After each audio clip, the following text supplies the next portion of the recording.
Hello friends, welcome to my YouTube channel Dr. Vikas Parik.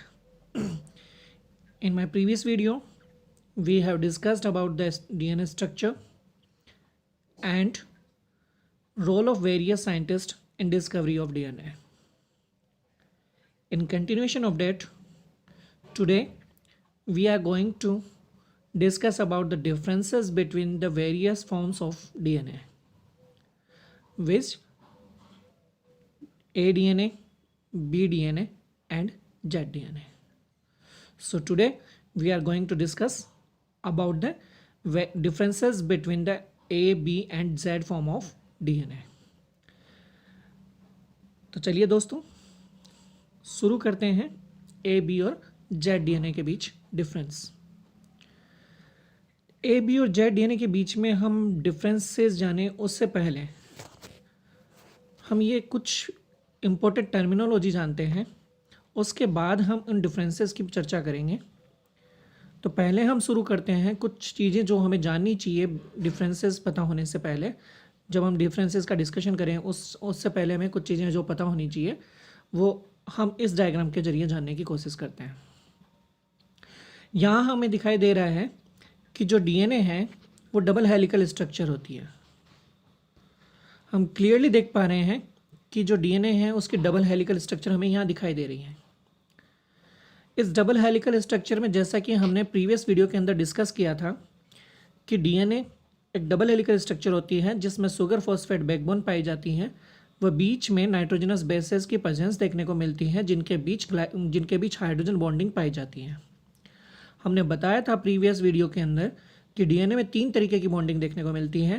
पहली sugar और sugar के बीच यानी कि फॉस्फोडाइएस्टर बॉन्ड, जिसको हम शुगर फॉस्फेट बैकबोन भी कहते हैं। जो हम यहाँ पे इजीली देख पा रहे हैं यह जो भाग है वो क्या है, शुगर फॉस्फेट बैकबोन है। इसी तरीके से हमने यह बताया था कि शुगर के साथ में नाइट्रोजनस बेस की प्रेजेंस यानी कि शुगर के साथ जो नाइट्रोजनस बेस की बॉन्डिंग होती है वो बॉन्डिंग हमने बताई थी ग्लाइकोसिडिक बॉन्डिंग। यहाँ हम देख पा रहे हैं कि ग्लाइकोसिडिक बॉन्डिंग जो है वो शुगर फॉस्फेट बैकबोन से जो स्ट्रक्चर दिखाई दे रही है वो हमें ग्लाइकोसिडिक बॉन्ड जो दिखाई दे रहा है। इसके अलावा अगर हम बात करें तीसरी बॉन्डिंग जो हमने बताई थी हाइड्रोजन बॉन्डिंग, जो हमने कहा था कि नाइट्रोजन डबल हेलिक्स के बीच में जो नाइट्रोजनस बेस पाए जाते हैं और नाइट्रोजनस बेस के बीच में जो बॉन्डिंग होती है वो कहलाती है हाइड्रोजन बॉन्डिंग। जैसे हमने बताया था कि प्यूरिन की जो बाइंडिंग होती है वो पिरिमिडिन के साथ होती है, तो एडेनिन जो की बाइंडिंग होती है थायमिन के साथ और गुआनिन की बाइंडिंग होती है साइटोसिन के साथ में। हमने यह भी बताया था कि एडेनिन जो है वो थायमिन के साथ डबल बॉन्ड बनाता है, जबकि गुआनिन जो है वो साइटोसिन के साथ ट्रिपल बॉन्ड बनाता है। यहाँ हम ध्यान से देखें डीएनए के बारे में तो हमें दिखाई देगा कि डीएनए के अंदर जो स्ट्रक्चर है वहाँ हमें दिखाई दे रही है कि अगर हम इसको ध्यान से देखें तो हम देख पाएंगे कि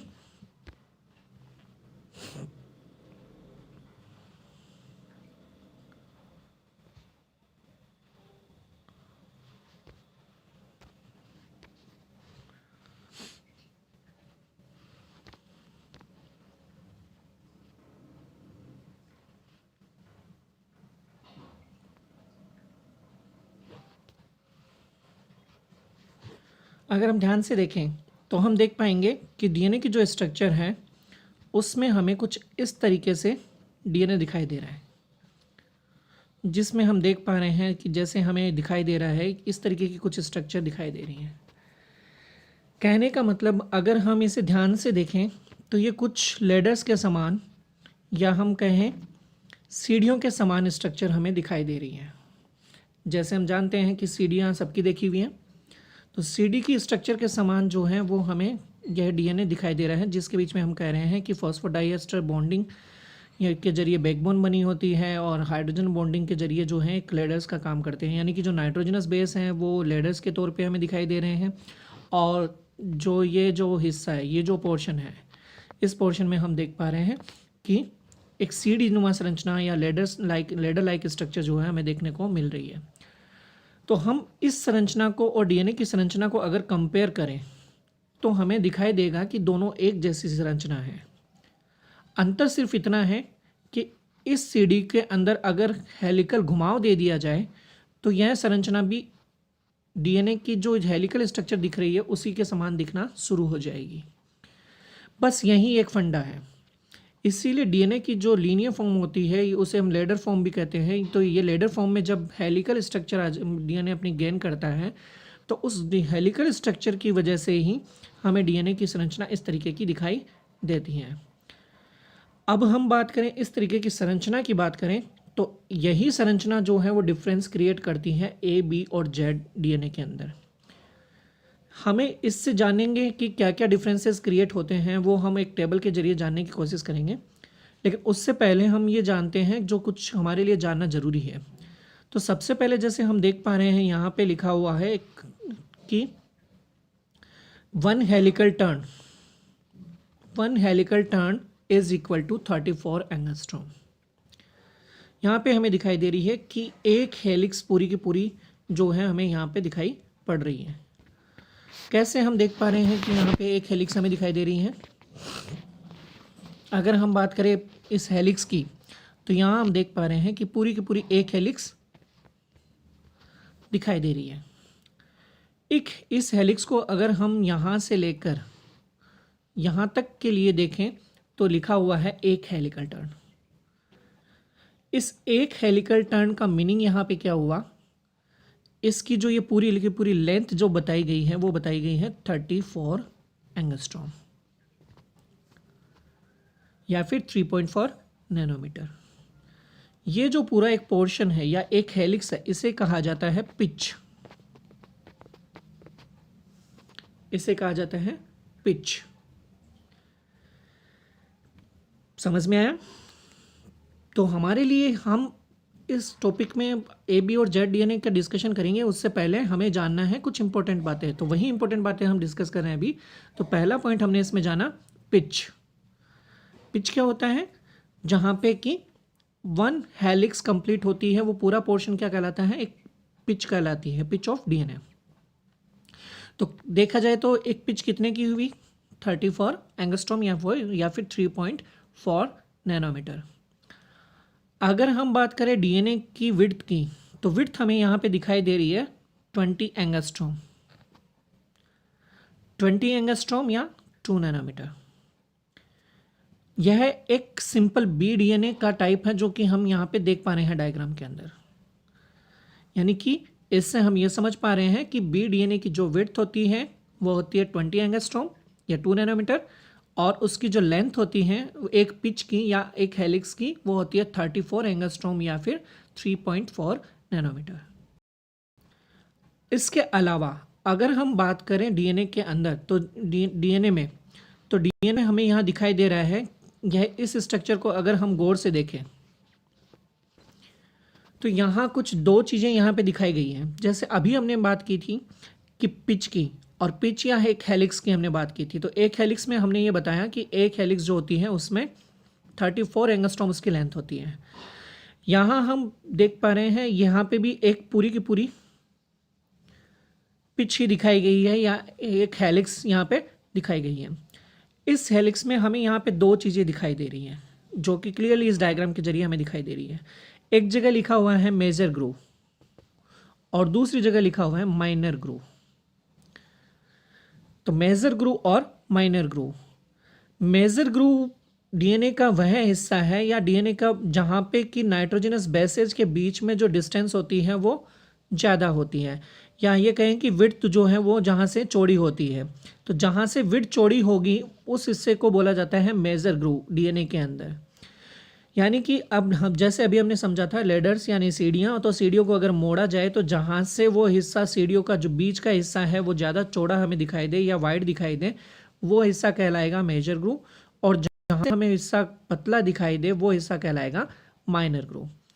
यहाँ हम देख भी पा रहे हैं जैसे हमने बताया था कि जो लेंथ होती है एक पूरी की पूरी हेलिक्स की वो हमने बताई थी 34 एंगस्ट्रॉम, और यहाँ हम देख पा रहे हैं कि माइनर ग्रूव की जो लेंथ बताई गई है वो है 12 एंगस्ट्रॉम।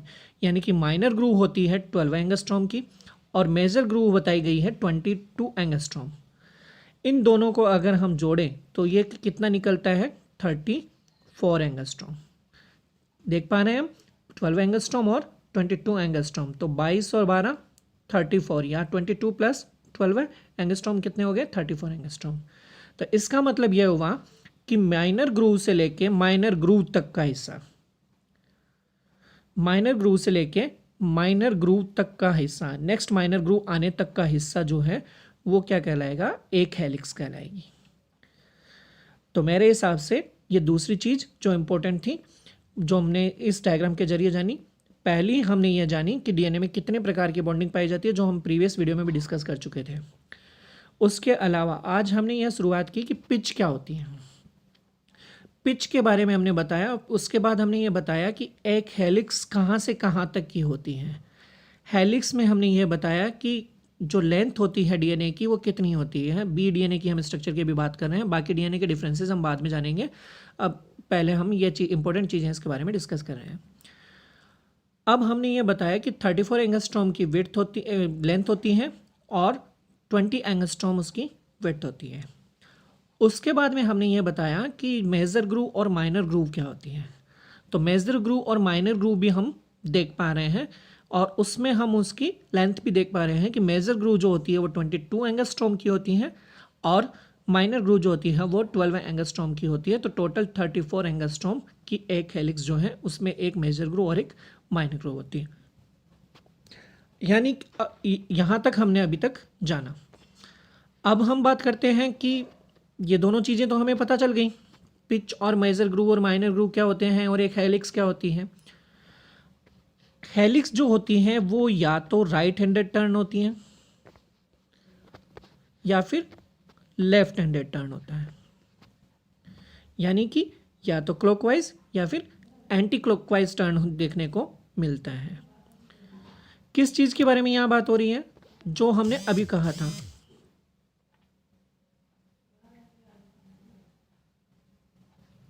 जो हमने किस चीज़ की हम बात कर रहे हैं अभी, कि डीएनए जो होता है वो इस तरीके से लेडर्स जैसी संरचना में देखने को हमें मिलता है। अगर इस लेडर को हम मोड़े या हम टर्न दे, तो जो टर्न दे रहे हैं वो टर्न या तो हम राइट हैंडेड टर्न दे सकते हैं, यानी कि या तो हम इस तरीके से टर्न दे सकते हैं इसको, और या फिर इसको हम इस तरीके से टर्न दें। अगर राइट हैंडेड टर्न है तो इस टर्न के आधार पर भी ए बी व जेड टाइप के डीएनए में डिफरेंस देखने को हमें मिलेगा। ये हम उस चार्ट के जरिए या उस टेबल के जरिए हम डिस्कस करेंगे। तो यहाँ हमारा कहने का मतलब है कि जो टर्न देखने को मिलता है या तो राइट हैंडेड टर्न होता है या फिर लेफ्ट हैंडेड टर्न होता है। अगर बात करें हम बी डीएनए की, जो हमें यहाँ स्ट्रक्चर दिखाई दे रही है, तो बी डीएनए में हमेशा राइट हैंडेड टर्न ही देखने को मिलेगा।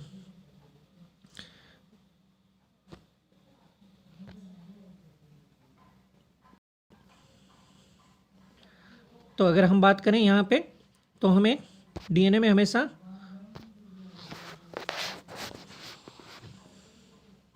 बी डीएनए है, क्योंकि हमने अभी कहा यह बी डीएनए है, तो इसमें जो टर्न देखने को मिलेगा वो हमेशा राइट हैंडेड टर्न होगा। तो यहाँ हम देख पा रहे हैं कि जो टर्न हो रहा है वो राइट हैंडेड टर्न देखने को हमें मिल रहा है। इस तरीके से हमें घुमाव देखने को मिल रहा है।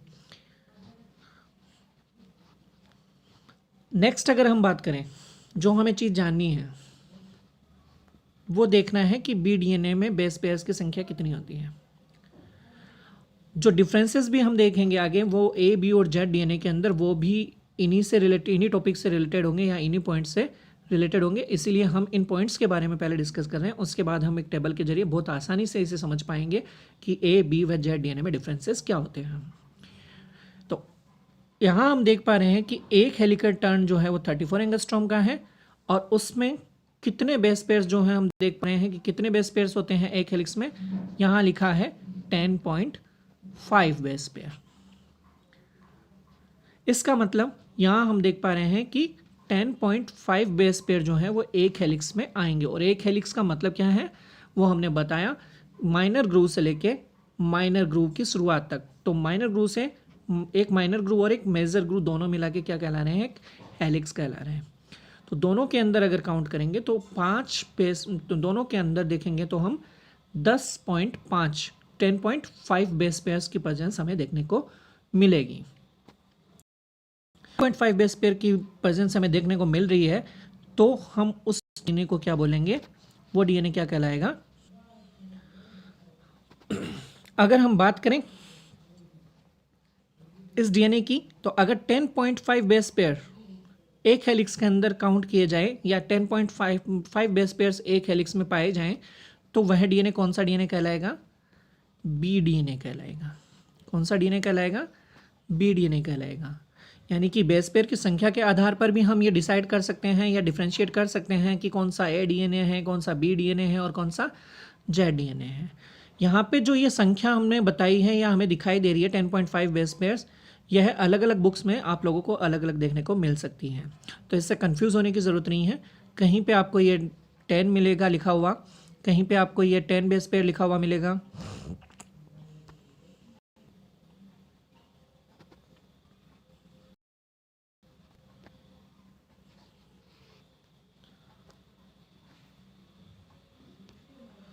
कहीं पर आपको ये 10 बेस पेयर लिखा हुआ मिलेगा, कहीं आपको ये 10.5 बेस पेयर लिखा हुआ मिलेगा। लेकिन कुल मिला के आपको इस चीज़ से ध्यान नहीं देना है, आपको सिर्फ इतना ध्यान रखना है कि 10 बेस पेयर के अराउंड, यानी कि लगभग 10 बेस पेयर आपको देखने को मिलेंगे। अगर 10 बेस पेयर एक हेलिक्स में काउंट होते हैं या एक हेलिक्स में पाए जाते हैं, तो वह डीएनए बी डीएनए कहलाएगा।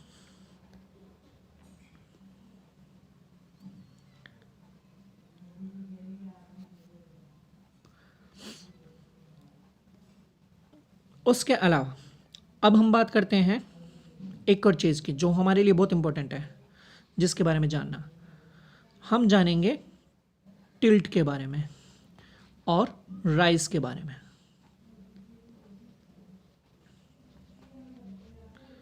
टिल्ट और राइज या राइज। सबसे पहले हम जाने राइज के बारे में।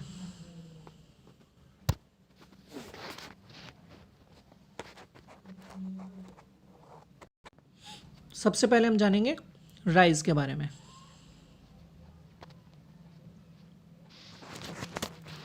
राइज के बारे में हम अगर जानें, या मैं बात करूं राइज के बारे में, तो इसके बारे में समझना हमारे लिए काफ़ी इंपॉर्टेंट होता है, क्योंकि यह भी एक जरिया होता है जिसके जरिए हम आइडेंटिफाई या डिफ्रेंशिएट कर पाते हैं ए बी व जेड डीएनए को।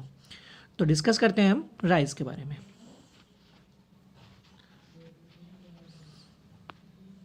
राइज क्या होती हैं। राइज की अगर हम बात करें, तो जैसे हमने कहा कि डीएनए जो होता है उसके जो सुगर फॉस्फेट बैकबोन पाई जाती है उसके और तथा उसके बीच में जो है दो नाइट्रोजनस बेस आपस में पेयर करके रखते हैं और एक लेडर जैसी या सीडी नुमा संरचना का निर्माण करते हैं। तो यहाँ हम देख पा रहे हैं एक बेस पेयर और ये दूसरा बेस पेयर। यहाँ हमें दो बेस पेयर दिखाई दे रहे हैं। बेस पेयर मीन्स दो न्यूक्लियोटाइड आपस में पेयर कर चुके हो, यानी कि एडेनिन की बॉन्डिंग किसके साथ हो रखी हो, थायमिन के साथ, तो ये एक बेस हो गया। इसी तरह से अगर ग्वानिन की बॉन्डिंग हो रखी हो साइटोसिन के साथ में, तो ये दूसरा बेस पेयर हो गया। तो एक बेस पेयर और दूसरा बेस पेयर। यहाँ हम देख पा रहे हैं दो बेस पेयर, क्लियरली हम देख पा रहे हैं यहाँ पे दो बेस पेयर। अगर यहाँ हम देख पा रहे हैं दो बेस पेयर, अगर हम दो बेस पेयर की बात करें तो यहाँ पे जो एक बेस पेयर और दूसरे बेस पेयर के बीच में ये जो डिस्टेंस है एक बेस पेयर और दूसरे बेस पेयर के बीच में, ये क्या कहलाएगी, राइज पर बेस। यानी कि प्रत्येक बेस के राइज जो है ये कहलाएगी। तो राइज का मीनिंग क्या हुआ कि दो बेस पेयर्स के बीच में या दो बेसेस के बीच की जो डिस्टेंस है वो क्या कहला रही है, राइज कहला रही है। समझ में आया होगा, ये बहुत इंपॉर्टेंट चीज़ है। राइज किसे कहते हैं, तो राइज किसे कहते हैं, दो बेस पेयर्स के बीच की जो डिस्टेंस आ रही है उस डिस्टेंस को कहा जाएगा राइज। बात करें अगर हम बीडीएनए की, तो राइज कितनी आती है इसे हम कैलकुलेट भी कर सकते हैं। कैसे कर सकते हैं, हमने अभी बताया कि एक हेलिक्स के अंदर टोटल लेंथ कितनी है, 34 एंगस्ट्रॉम। बेसिस की संख्या कितनी बताई थी मैंने, लगभग 10। तो 34 divided by 10 is equal to 3.4 angstrom. It means ये 3.4 एंगस्ट्रॉम क्या है, राइज पर बेस। ये क्या है? 3.4 एंगस्ट्रॉम राइज। ठीक है, तो आसान तरीका है राइज निकालने का। क्या? पर हेलिक्स जो लेंथ है उस तथा उसको डिवाइड कर दीजिए किससे? पर हेलिक्स बेसेस की संख्या से। तो जो वैल्यू आएगी वो वैल्यू कहलाएगी राइज पर बेस। दूसरा जो मैंने नाम बताया वो मैंने कहा हम जानेंगे टिल्ट के बारे में। टिल्ट किसे कहेंगे? अभी हमने जाना राइज के बारे में, अब हम जानेंगे टिल्ट के बारे में। और यह भी एक इम्पॉर्टेंट पॉइंट है या इम्पोर्टेंट कॉन्सेप्ट है जो हमारे लिए जानना महत्वपूर्ण है या इम्पोर्टेंट है ए बी व जेड डीएनए में डिफरेंस करने के लिए। तो पहले हम बात करें टिल्ट के बारे में। तो टिल्ट राइज हमारे समझ में आया होगा बिल्कुल मेरे हिसाब से। हाँ, तो अब हम जानते हैं टिल्ट के बारे में। टिल्ट की अगर हम बात करें तो जैसे अभी हमने इस स्ट्रक्चर को देखा, यहाँ हमने कहा कि इस तरीके से ये नाइट्रोजनस बेसेज की प्रेजेंस हमें देखने को मिल रही है। तो अभी हमने बताया कि राइज क्या होती है, इन दोनों के बीच में जो बेस पेयर्स के बीच में जो डिस्टेंस है वो क्या कहला रही है? राइज कहला रही है। लेकिन जब ये बेसेज आपस में पेयर करते हैं तो एक बॉन्ड एंगल का भी निर्माण करते हैं, जिसकी वजह से ये एकदम सीधे ना होके इनमें कुछ एंगल बनता है, एंगल क्रिएट होता है। यानी कि एक बेस से दूसरे बेस पेयर के बीच में, एक बेस से दूसरे बेस के बीच में जो एंगल का निर्माण होता है उस एंगल को कहा जाएगा टिल्ट। वह एंगल क्या कहलाएगा? टिल्ट कहलाएगा। समझ में आया राइज और टिल्ट के अंदर डिफरेंस? राइज क्या है? दो बेस पेयर के बीच में डिस्टेंस जो है वो कहला रही है राइज पर बेस। और अगर टिल्ट की हम बात करें तो टिल्ट क्या होगा? दो बेसेस के बीच में जो एंगल क्रिएट हो रहा है, दो नज़दीकी बेस पेयर्स के बीच में जो एंगल क्रिएट हो रहा है, एंगल को क्या कहा जाएगा? Tilt of base. तो राइज ऑफ बेस और टिल्ट ऑफ बेस, ये दोनों ही बहुत ही इंपॉर्टेंट कॉन्सेप्ट है डीएनए के बारे में जानने के लिए। मेरे हिसाब से अभी तक जो हमने समझा है वो आप लोगों को पूरी तरह से समझ में आ रहा होगा। उम्मीद करता हूँ कि आगे भी हमें अभी हम जो डिस्कस करेंगे वो भी हमें समझ में आता रहेगा। और अगर कोई डाउट्स आप लोगों के दिमाग में हो तो आप लोग कमेंट बॉक्स में मुझे कमेंट कर सकते हो, जिसके ज़रिए मैं आपके उन सवालों के जवाब देने की अपनी तरफ से पूरी कोशिश करूँगा। यहाँ हमने काफ़ी इंपॉर्टेंट चीज़ें जानी हैं डीएनए के बारे में। यहाँ हम बी डीएनए के ज़रिए ये सारी चीज़ें समझ रहे हैं। बी डीएनए की स्ट्रक्चर हमारे सामने है, उसमें हमने काफ़ी चीज़ें जानी हैं कि जो हमने प्रीवियस वीडियो के अंदर डिस्कशन किया था वो भी हमने जाना कि 3 तरीके की बॉन्डिंग जो है डीएनए में देखने को मिलती है। उसके अलावा हमने यह भी जाना कि हेलिक्स किसे कहते हैं, पिच किसे कहते हैं। उसके अलावा हमने मेजर ग्रूव और माइनर ग्रूव में डिफरेंस करना भी जाना। उसके अलावा हमने यह भी जाना अभी तक कि बी डीएनए में जो होती है वो 34 एंगस्ट्रॉम की लेंथ होती है और 20 एंगस्ट्रॉम्स की विड्थ होती है। उसके अलावा हमने यह भी जाना कि टिल्ट क्या होता है और राइज क्या होती है। ठीक है, और उसके अलावा अभी तक हमने ये जाना कि माइनर ग्रूव जो होती है वो 12 एंगस्ट्रॉम की होती है और मेजर ग्रूव 22 एंगस्ट्रॉम की होती है। ये सारी चीज़ें अभी तक हमने जानी हैं। अब हमारे लिए काफ़ी आसान हो चुका है इन तीनों प्रकार के डीएनए में या तीनों डीएनए की फॉर्म्स में डिफ्रेंशिएट कर पाना। तो चलिए अब हम चलते हैं डिफरेंसेस के लिए। इस टेबल में हम इजीली देख पा रहे हैं डिफरेंसेस। तो हम इस टेबल के जरिए डिफरेंसेस को बहुत अच्छे से हमें क्लियर हो जाएंगे। इस टेबल के बारे में अगर हमने समझ लिया तो उसके बाद हम आसानी से डिफ्रेंशिएट कर पाएंगे कि कौन सा जो हेलिक्स टाइप है वो डीएनए का हमें दिखाई दे रहा है या हमें हमारे सामने रखा गया है। ए डीएनए, बी डीएनए और जेड डीएनए यहाँ पे हम इस टेबल के जरिए देख पा रहे हैं। सबसे पहली जो चीज़ हम देख पा रहे हैं उसमें बी डीएनए को इंटरमीडिएट के तौर पे रखा गया है। यदि हम इसमें डिसाइड करें इस टेबल के अंदर अगर हम देखें तो ए, बी और जेड, तो बी यहाँ पे हमें दिखाई दे रहा है इंटरमीडिएट, बी बीच में हमें दिखाई दे रहा है। तो जैसा हम कह रहे हैं बीच में दिखाई दे रहा है तो इसका मतलब इसकी यह कॉन्सेप्ट है आप लोगों के लिए याद रखने के लिए कि जब हम ए, बी व जेड को बी को बीच में लिख रहे हैं तो इसका मतलब इसकी मोस्ट ऑफ द वैल्यूज़ जो होंगी वो ए और जेड के बीच होगी। यह हमारे दिमाग में अगर होगा तो हम बहुत आसानी से इनके जो भी पॉइंट्स यहाँ पे मेंशन कर रखे हैं उस पॉइंट्स को ईजीली हम समझ पाएंगे। तो ये हमें ध्यान रखना होगा कि बी को यहाँ बीच में रखा हुआ है, इसका मतलब इसकी जो भी वैल्यूज़ होंगी वो ए व जेड के बीच की वैल्यूज़ होगी।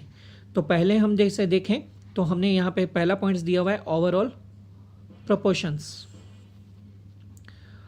ओवरऑल प्रोपोर्शंस की अगर हम बात करें तो जैसे हम देखेंगे तो हमने कहा कि इंटरमीडिएट वैल्यूज़ आएगी। तो इंटरमीडिएट वैल्यूज़ के अंदर अगर जैसे हम देख पा रहे हैं कि बी डीएनए कैसा होता है, longer and thinner. B DNA कैसा है, लॉन्गर एंड थिनर। वहीं पे हम देख पा रहे हैं ए डीएनए के बारे में। तो ए डीएनए के लिए लिखा हुआ है शॉर्ट एंड ब्रॉड। कहने का मतलब कि जो बी डीएनए होता है उससे ए डीएनए जो होता है वो छोटा होता है और ब्रॉड होता है, यानी कि चौड़ा होता है।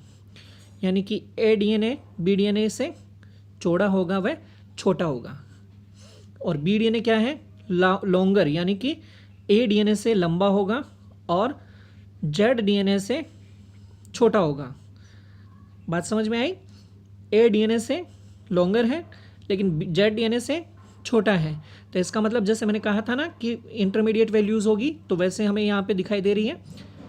और बी डीएनए क्या है, थिनर, किससे, ए डीएनए से। बी डीएनए क्या है, थिनर, पतला, ए डीएनए से, लेकिन जेड डीएनए से मोटा, ठीक है, ब्रॉड है। ध्यान रखिएगा इस चीज़ को। B DNA longer and thinner लिखा हुआ है। जैसे मैंने पहले बोला कि बी डीएनए जो है वो बीच में हमें दिखाई दे रहे हैं।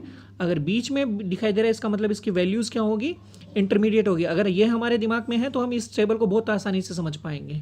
तो जैसा हम पॉइंट्स के शुरुआत में समझ पा रहे हैं, ओवरऑल प्रोपोर्शंस की अगर हम बात करें तो जैसे हमने कहा कि बी डीएनए के अंदर लिखा हुआ है लॉन्गर एंड थिनर। लॉन्गर किससे, ए डीएनए से, यानी कि ए डीएनए से तो लॉन्ग है, लंबा है, और थिनर यानी पतला है, किससे, ए डीएनए से। जब तो इसका मतलब उल्टा, इसका रिवर्स क्या हो जाएगा, ए डीएनए, यानी कि बी डीएनए अगर लंबा है तो ए डीएनए कैसा होगा, शॉर्ट होगा। और बी डीएनए अगर थिनर है, पतला है, तो ए डीएनए कैसा होगा, ब्रॉड होगा। ठीक है, तो ए डीएनए बी डीएनए की तुलना में छोटा होता है और चौड़ा होता है, जबकि बी डीएनए ए डीएनए की तुलना में लंबा होता है, वह पतला होता है। इसी तरीके से अब हम बात करें अगर जेड डीएनए की, तो जेड डीएनए क्या है, इलोंगेटेड, यानी कि लंबा, एंड स्लिम, पतला। ठीक है, लंबा व पतला, यानी कि सबसे ज़्यादा लंबा डीएनए कौन सा होगा, जेड डीएनए, ए बी और जेड में से जेड डीएनए। तो इलोंगेटेड होगा, इस तरीके से लंबा होगा और पतला होगा, जबकि बी डीएनए ए डीएनए से तो पतला और ए डीएनए से लंबा। और ए डीएनए कैसा होगा, बी डीएनए से छोटा और बी डीएनए से चौड़ा। ठीक है, तो यह पहला पॉइंट हमें बता रहा है। क्लियर है दोस्तों? उम्मीद करता हूँ आप लोग इस पहले पॉइंट्स को इजीली समझ पाए होंगे और कॉन्सेप्ट भी क्लियर हो रहा होंगे। चलते हैं दूसरे पॉइंट्स पे।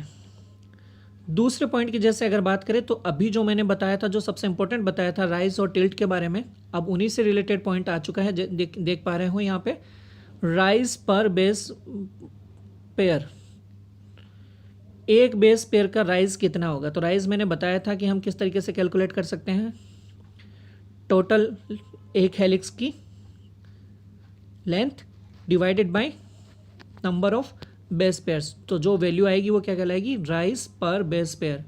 तो जैसा हम देखें राइज पर बेस पेयर, उससे पहले हम देखें बेस पेयर पर हेलिक्स। यहाँ पे कि देखो कितनी दिखाई हुई है पर हेलिक्स के अंदर, 11 बेस पेयर्स। कितने हैं, 11 बेस पेयर्स। इसी तरीके से अगर हम इसकी लंबाई देखें, लेंथ देखेंगे, पूरी डायमीटर देखेंगे, तो तुम कितना देखने को मिल रहा है हमें, ये देखिए, पिच पर टर्न ऑफ हेलिक्स। हमने बात की थी पिच की कि एक हेलिक्स क्या होती है, एक पिच कहलाती है। तो पिच पर टर्न ऑफ हेलिक्स कितनी है यहाँ पे, 24.6 एंगस्ट्रॉम। कितनी दिखाई दे रही है हमें, 24.6 एंगस्ट्रॉम। और यहाँ हम देख पा रहे हैं कि बेस पेयर्स की संख्या कितनी है एक हेलिक्स में, 11। तो 24.6 एंगस्ट्रॉम को अगर डिवाइड किया जाए 11 से, तो जो वैल्यू आएगी वो क्या कहलाएगी, राइज पर बेस पेयर। तो राइज बस पर बेस पेयर कितनी आएगी, अप्रोक्सीमेटली आएगी 2.3 एंगस्ट्रॉम। कितनी आएगी, 2.3 एंगस्ट्रॉम। इसी तरीके से कैलकुलेट किया जा सकता है बी डीएनए के लिए। बी डीएनए का पिच कितना है, 33.2 एंगस्ट्रॉम। और बेस पेयर्स की संख्या कितनी है जो मैंने पहले बताई थी 10, तो 33.2 एंगस्ट्रॉम डिवाइडेड बाई 10। यह 33.2 जो है वो कहीं पे आप लोगों को 34 एंगस्ट्रॉम भी देखने को मिलेगी। तो अगर 34 एंगस्ट्रॉम होती है तो 34 एंगस्ट्रॉम डिवाइडेड बाई 10 करके हम लिख सकेंगे राइज पर बेस पेयर। यहाँ पे हमारे सामने जो इस टेबल के अंदर जो वैल्यूज़ दी हुई है वो कितनी है 33.2 एंगस्ट्रॉम। तो 33.2 एंगस्ट्रॉम डिवाइडेड बाई 10 और उससे जो वैल्यू आएगी वो हम लिखेंगे राइज पर बेस पेयर किसकी, BDNA की। तो जहाँ पे हमने ADNA की कैलकुलेट करोगे तो वो आएगी 2.3 एंगस्ट्रॉम। इसी तरीके से BDNA की भी अगर हम कैलकुलेट करेंगे तो वो आएगी 3.32 एंगस्ट्रॉम। कितनी आएगी 3.32 एंगस्ट्रॉम। अगर हम 33.2 एंगस्ट्रॉम पर पिच या पर टर्न या पर हेलिक्स जो है हम लेकर चलते हैं तो, लेकिन अगर 34 एंगस्ट्रॉम होता है तो फिर ये कितनी आ जाएगी 3.4 एंगस्ट्रॉम। ठीक है, तो इससे कोई डाउट रखने की ज़रूरत नहीं है, ये डिवाइडेड किया जा सकता है इजीली। जो पिच होती है या हम कहें कि जो हेलिक्स है उस हेलिक्स की लेंथ को बेस पेयर्स के नंबर से अगर डिवाइड कर दिया जाए तो जो वैल्यू आएगी वो कहलाएगी राइज पर टर्न, राइज पर बेस पेयर। ठीक है, तो अब हमने अभी तक अपने बात की ADNA व BDNA के बारे में। अब हम बात करते हैं ZDNA। तो मेरे हिसाब से अब ZDNA का भी कैलकुलेट करना आप लोगों के लिए मुश्किल नहीं होगा। अगर हमें यह पता है कि पिच की लंबाई कितनी है, ADNA की हो चाहे BDNA की हो चाहे ZDNA की, अगर पिच की लंबाई हमें पता है या लेंथ पता है और हमें बेस पेयर्स की संख्या भी पर हेलिक्स पता है तो हम इजीली कैलकुलेट कर पाएंगे कि राइज पर बेस पेयर कितने होंगे। इन दोनों में हमने यह देखा भी है। तो अब हम बात करते हैं ZDNA की। यहाँ हम देख पा रहे हैं ZDNA के बारे में। ZDNA की अगर हम बात करें तो यहाँ हमें दिखाई दे रहा है क्लियरली कि ZDNA में यह वैल्यू कितनी लिखी हुई है 3.8 एंगस्ट्रॉम। कैसे आई, क्योंकि ZDNA में जो बेस पेयर्स की संख्या होती है वो सबसे ज़्यादा होती है। कैसे होती हैं ये हम देख पा रहे हैं 12 बेस पेयर्स। कितनी है 12 बेस पेयर्स। यहाँ हम देख पा रहे हैं BDNA यहाँ पे भी इंटरमीडिएट अवस्था में ही है। कैसे, ADNA में हमने अगर देखें तो बेस पेयर्स की संख्या है 11, B में है 10 और Z में है 12 है। तो इसका मतलब BDNA के अंदर A से तो कम व BDNA में A व Z दोनों से ही दोनों का इंटरमीडिएट के तौर पर देख सकते हैं हम कि ZDNA में 12 बेस पेयर्स पर हेलिक्स में है या 12 बेस पेयर्स हैं और ADNA के अंदर 11 बेस पेयर्स हैं। तो 11 बेस पेयर्स और 12 बेस पेयर्स के बीच 11 बेस पेयर्स और 12 बेस पेयर्स से कम वैल्यू कितनी है 10 बेस पेयर्स किसके अंदर है BDNA के अंदर। तो BDNA क्या हो गया इंटरमीडिएट, यहाँ पे वैल्यूज़ हमें देखने को मिल रही है। अगर हम बात करें 12 की तो हमें दिखाई दे रहा है कि ZDNA में सबसे ज़्यादा बेस पेयर्स एक हेलिक्स के अंदर देखने को मिलेंगे। तो 12 बेस पेयर होने की वजह से और इसकी जो पिच पर टर्न हेलिक्स या पिच की हम बात करें तो वो कितनी है, यहाँ पे हमें दिखाई दे रही है 45.6 एंगस्ट्रॉम। तो 45.6 एंगस्ट्रॉम उसकी पर हेलिक्स की लेंथ है। तो 45.6 एंगस्ट्रॉम डिवाइडेड बाय 12 है। तो उससे जो वैल्यू आएगी वो क्या कहलाएगी राइज। तो मेरे हिसाब से राइज बहुत अच्छे से आप लोगों को इस चार्ट के जरिए क्लियर हो चुका होगा, क्योंकि ये मैंने पहले ही आप लोगों को बता दिया था कि राइज क्या होती है और टिल्ट क्या होती है। इसीलिए मैंने कहा था कि ये दोनों ही चीज़ें आप लोगों के लिए इंपॉर्टेंट है, क्योंकि इसके ज़रिए हम समझ पाएंगे कि किस तरीके से A, B व ZDNA डिफ्रेंशिएट होते हैं। तो यहाँ हम देख पा रहे हैं 45.6 पिच की है और बेस पेयर्स की संख्या हम 12 हैं। तो 45.6 angstrom divided by 12 base pairs. तो इसकी वजह से जो वैल्यू आएगी वो कितनी आएगी 3.8 एंगस्ट्रॉम। कितनी आएगी 3.8 एंगस्ट्रॉम। तो यहाँ पे सेकंड पॉइंट समझ में आया इस टेबल का। फर्स्ट पॉइंट है ओवरऑल प्रोपोर्शंस के अंदर हमने बताया। उसके बाद में हमने कहा राइज पर बेस पेयर। राइज पर बेस पेयर में हमने यह जाना कि किस तरीके से हम ये कैलकुलेट कर सकते हैं कि राइज पर बेस पेयर कितने होंगे। तो हमने कहा कि ADNA का जो राइज पर बेस पेयर होंगे वो कितने हैं 2.3 एंगस्ट्रॉम, BDNA का होगा 3.32 एंगस्ट्रॉम या फिर 3.4 एंगस्ट्रॉम और ZDNA का यहाँ पे निकल के आ रहा है 3.8 एंगस्ट्रॉम। ये दोनों डिफरेंसेस क्लियर हैं। अब हम आगे बात करते हैं हेलिक्स पैकिंग डायमीटर, यानी कि हेलिक्स का जो डायमीटर है वो कितना होता है। यहाँ एक सिंपल सी चीज़ है, तो इसके बारे में ज़्यादा डिस्कशन करने की ज़रूरत नहीं है, यहाँ हमें वैल्यू याद ही रखनी होगी। हेलिक्स पैकिंग डायमीटर जो है वो ADNA का 25.5 एंगस्ट्रॉम है और BDNA का है 23.7 एंगस्ट्रॉम और ZDNA का हमें यहाँ दिखाई दे रहा है 18.4 एंगस्ट्रॉम। ठीक है, यहाँ भी हम देख पा रहे हैं कि जो BDNA है उसकी वैल्यू जो है वो A व Z की इंटरमीडिएट वैल्यू है। उसके बाद में हम आगे की तरफ तीसरा पॉइंट जो हम देख पा रहे हैं वो हम देख पा रहे हैं हेलिक्स रोटेशन सेंस। हेलिक्स का रोटेशन सेंस जो मैंने बात की थी शुरुआत में समझाने के वक्त कि DNA का जो एक लेडर जैसी स्ट्रक्चर होती है या सीढ़ी जैसी संरचना होती है, उसमें अगर टर्न दिया जाए तो टर्न दो तरीके के हो सकते हैं, या तो राइट हैंडेड टर्न होता है या फिर लेफ्ट हैंडेड टर्न होता है।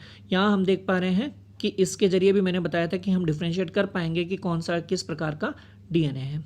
लेकिन यहाँ खास तौर पे ध्यान देने की बात यह है कि जो BDNA वॉटसन और क्रिक ने जो मॉडल दिया था वो कौन से DNA का था, BDNA का। और BDNA जो है वो कैसा होता है, राइट हैंडेड होता है। कैसा होता है, राइट हैंडेड या क्लॉकवाइज टर्न उसमें देखने को मिलता है। इसी तरीके से अगर हम बात करेंगे तो सभी के सभी प्रकार DNA के जो प्रारूप हैं या जो DNA के फॉर्म्स हैं वो राइट हैंडेड टर्न रहती है, केवल Z को छोड़ के। यानी कि Z हमेशा लेफ्ट हैंडेड होगा, यानी कि Z में जो टर्न देखने को मिलेगा वो किस तरीके का देखने को मिलेगा, एंटी क्लॉकवाइज या लेफ्ट हैंडेड टर्न देखने को मिलेगा। बाकी चाहे ADNA हो, BDNA हो, CDNA हो, DDNA हो या EDNA हो, कोई सा भी किसी भी प्रकार के DNA के रूप के अंदर, प्रारूप के अंदर या फॉर्म्स के अंदर लेफ्ट हैंडेड टर्न देखने को नहीं मिलेगा, केवल Z के अंदर ही हमें यह देखने को मिलेगा। इसका मतलब कि ZDNA में लेफ्ट हैंडेड टर्न देखने को मिलेगा, बाकी सारे प्रकार के जो DNA हैं चाहे A हो चाहे BDNA हो, दोनों के अंदर ही राइट हैंडेड टर्न देखने को मिलता है। तो यह तीसरा पॉइंट, चौथा पॉइंट्स भी हमारे साथ में डिफरेंस क्रिएट कर रहे हैं A, B व ZDNA में। दोस्तों काफ़ी अच्छा लग रहा होगा, चलें आगे। और मेरा इतना मानना है कि इस वीडियो के ज़रिए आप लोग A, B व ZDNA के अंदर काफ़ी अच्छे से समझ पाएंगे। उसके बाद अगर हम बात करें बेस पेयर पर हेलिक्स रिपीट, उसके बाद हम बात करें बेस पेयर पर हेलिक्स रिपीट, तो बेस पेयर्स पर हेलिक्स में एक हेलिक्स के अंदर बेस पेयर्स कितनी बार रिपीट हो सकते हैं, तो A रिपीट होगा, BDNA में एक बार और ZDNA में 2 बार रिपीट होते हुए पाए जाते हैं। ये कोई खास इंपॉर्टेंट चीज़ नहीं है। उसके अलावा नेक्स्ट पॉइंट अगर आप पे चलें हम, तो बेस पेयर्स पर टर्न ऑफ हेलिक्स, इसके बारे में हम डिस्कशन जब राइज निकाल रहे थे तभी हमने कर लिया था। तो हम क्योंकि राइज के अंदर भी इस वैल्यू का रोल हमने देखा था कि जो लेंथ होती है उसको डिवाइड कर दिया जाए, पर हेलिक्स की जो लेंथ होती है उसको बेस पेयर्स की संख्या से डिवाइड कर दिया जाए तो राइज की वैल्यू निकलती है। तो यहाँ हम देख पा रहे हैं कि बेस पेयर्स की संख्या ADNA में 11 होती है, लगभग 11 होती है, BDNA में अप्रोक्सीमेटली 10 और ZDNA में अप्रोक्सीमेटली 12 बेस पेयर्स पर हेलिक्स देखने को मिलते हैं। उसी के साथ अब नेक्स्ट पॉइंट की अगर हम बात करें तो यहाँ पे देखो क्या लिखा हुआ है, ये बहुत इंपॉर्टेंट टॉपिक है ये भी, रोटेशन पर बेस पेयर। रोटेशन पर बेस पेयर की अगर हम बात करें तो इससे भी निकालना बड़ा आसान है। इसको निकालने के लिए, कैलकुलेट करने के लिए क्या किया जा सकता है कि जो रोटेशन होता है वो कितना होता है, 360 डिग्री का होता है, और 360 डिग्री में जो बेस पेयर्स की संख्या होती है उसको अगर हम डिवाइड कर देंगे तो रोटेशन पर बेस पेयर निकल आएगा। तो जो एक हेलिक्स के अंदर जो रोटेशन आता है वो 360 डिग्री का होगा, और 360 डिग्री के अंदर अगर हम बेसिस की संख्या से उसे डिवाइड कर देंगे तो जो वैल्यू आएगी वो वैल्यू आ जाएगी रोटेशन पर बेस पेयर। तो 360 जैसे डिवाइडेड बाई 10, तो ये लगभग 36 के आसपास आता है, 36 के आसपास। तो उतना ही यहाँ पे देखने को मिलेगा हमें BDNA के अंदर। यहाँ हम देख पा रहे हैं रोटेशन पर बेस पेयर कितना है, 33.6 एंगस्ट्रॉम, और BDNA में 35.9 डिग्री, सॉरी ADNA में हमें देखने को मिल रहा है 33.6 डिग्री, और BDNA में हमें देखने को मिल रहा है 35.9 डिग्री, और ZDNA में ये सबसे ज़्यादा देखने को मिलता है 60 डिग्री पर 2 बेस पेयर। हर 2 बेस पेयर के बीच में हमें 60 डिग्री का रोटेशन पर बेस पेयर देखने को मिलता है। पिच पर टर्न ऑफ हेलिक्स की बात करें, यानी कि जो हेलिक्स के बारे में, पिच के बारे में हमने बात की थी कि शुरुआत में ही कि पिच क्या होता है, तो यहाँ पे पिच की जो लेंथ है वो यहाँ पे दी गई है। ADNA में यह होती है 24.6 एंगस्ट्रॉम, BDNA में देख पा रहे हैं हम 33.2 एंगस्ट्रॉम, और ZDNA में यह होती है 45.6 एंगस्ट्रॉम। नेक्स्ट अगर हम बात करें tilt of base normals to helix axis, यहाँ पे टिल्ट की बात की जा रही है। तो टिल्ट के बारे में हम डिस्कशन कर चुके हैं पहले कि टिल्ट क्या होता है।